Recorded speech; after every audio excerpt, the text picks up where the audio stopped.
فيلمنا بيبدأ مع آني اللي بتكون بتشتري حاجات لبيتها الجديد، وهي بتشتري طلباتها بتشوف نفسها وهي ماسكة سكينتين وبتقتل خطيبها لوك. وبنعرف ان الحالة دي بتيجي لآني كتير، وبنعرف انها عندها مشاكل نفسية من ايام المراهقة، وكمان بتحب لوك جدا وهيتجوزوا. بتخلص مشوارها وبتروح المكتب بتاعها، وبيجي شخص اسمه ارون وبيكون مخرج افلام، وبتسأله جاي يقابلها ليه، فبيعرفها انه عايز يعمل معاها فيلم وثائقي عن الحادثة اللي تعرضت لها زمان، وانه قابل زميلها واخد منه معلومات، وان زميلها عرفه انها ليها دخل بالموضوع ده، وعلشان كده هو جاي يعرف منها الحقيقة. واني بتفضل ساكتة وبتكون متوترة جدا وما بتردش عليه، وبتطلب منه يمشي، وبتفتكر اني الحادثة وبتدخل على النت تقرأ اخبار عن زميلها ديف. وبتفتكر اني اول يوم امها ودتها فيه المدرسة، وان امها كانت قلقانة عليها لان اني كانت خجولة جدا، وبتكون اني متحمسة وخايفة في نفس الوقت. وزمايلها في الفصل بيتريقوا عليها لان اني كانت شاطرة جدا ودخلت المدرسة بسبب منحة دراسية، وانها من اسرة بسيطة، وده خلى اصحابها يتريقوا عليها. وبيدخل لوك على اني وبيعرفها ان في شركة في لندن عايزة تشغله فيها، وان مرتبها احسن، وانهم هيروحوا هناك، وان مستقبلهم احسن هناك، وان حياتهم هتبقى اجمل. وبترد اني انها هتفكر في الموضوع، بس ما بتكونش مقتنعة بالفكرة لانها بتحب شغلها في الصحافة، وشايفة ان امريكا احسن، وانها هتقدر تغير حاجات كتير وتوصل فكرتها عن الصحافة للناس. بتروح اني بعد كده مع امها علشان تختار فستان الفرح، لكن بتتخانق مع امها بسبب الفستان، لان امها بتكون عايزة تختار فستان تاني بس ما بيكونش عاجب اني، فامها بتسيبها وتمشي. وبنعرف ان علاقة اني مع امها مش كويسة.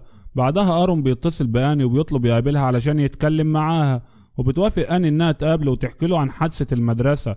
ولما بتروح الشغل بتعرف انها اترقت وهتشتغل في نيويورك تايمز، وبتكون مبسوطة جدا بالخبر، وبتشكر مديرتها وبتمشي. وبالليل بتقابل لوك وبتكون عايزة تقول له انها اترقت، لكن بيقول لها انهم هيسهروا مع اصحابه، وبتدخل علشان تقابلهم. وهناك بتشوف اندرو، وده المدرس بتاعها زمان. واول اني ما بتشوف اندرو بتتوتر جدا، واندرو كمان بيكون خايف، لكن محدش فيهم بيتكلم في شيء. وبتخلص السهرة وبتروح اني مع لوك، واني بتحكي لوك عن الترقية بتاعتها وانها فرحانة جدا، لكن لوك بيتخانق معاها وبيقول لها انها مش بتفكر غير في نفسها وبس، وانه قال لها على عرض الشغل بتاعه. واني كمان بتتخانق معاه، ولوك بيسيبها ويمشي. وفضلت تجري لحد ما قابلت الاستاذ اندرو، واول ما شافته حضنته وخدها البيت، وسألها لو حابة تتصل بالشرطة أو بأمها، لكن أني بترفض تكلم حد. وبترجع أني للحاضر وبتوصل بيتها، وبتقرر تتصل بأرون وتحكي له اللي حصل وتفضح دين. وتاني يوم أني بتقابل أرون وتحكي له عن محاولة الاعتداء اللي تعرضت ليها، وبتروح حفلة لأسرة لوك وبتتعامل معاهم بطريقة مش لطيفة، وما بتتخانق معاها لأنها بتعامل الناس بطريقة وحشة. وكمان لوك ممكن يلغي الجوازة بسبب إنها قابلت أرون، لكن أني بتقول لها إنها ملهاش ذنب في اللي حصل زمان. وبتمشي وبتفتكر ان اندرو خدها لمدير المدرسة بعد اللي حصل لها من دين واصحابه علشان تعرفوا اللي حصل ويبلغوا الشرطة، وبتكون اني موافقة. لكن لما بتعرف ان امها هتعرف بترجع في كلامها، لان امها لو عرفت هتقول ان المشكلة عند بنتها وده سبب سكوتها. وبترجع اني المدرسة تاني، وبكون كل المدرسة عرفت اللي حصل لها، ومحدش بيرضى يتكلم معاها ولا يتعامل معاها غير واحد بس، وبيكون ارثر بس اللي بيتعامل معاها، وبيعرفها ان دي مش اول مرة دين يعمل كده، وانها لازم تبلغ الشرطة. لكن اني بترفض، وبتكون مستعدة تعمل اي حاجة غير انها تعرف امها. وبنشوف اني وهي نايمة مع لوك وبيختاروا اغنية الفرح بتاعهم، لكن بعدها بيتخانقوا تاني لان لوك بيكون عايز اغنية جديدة، لكن اني بترفض. وبتخرج اني من عند لوك وبتروح تقابل ارون في مدرستها القديمة علشان تسجل معاه اللقاء، وبيطلب ارون منها تحكي له اليوم ده بكل التفاصيل.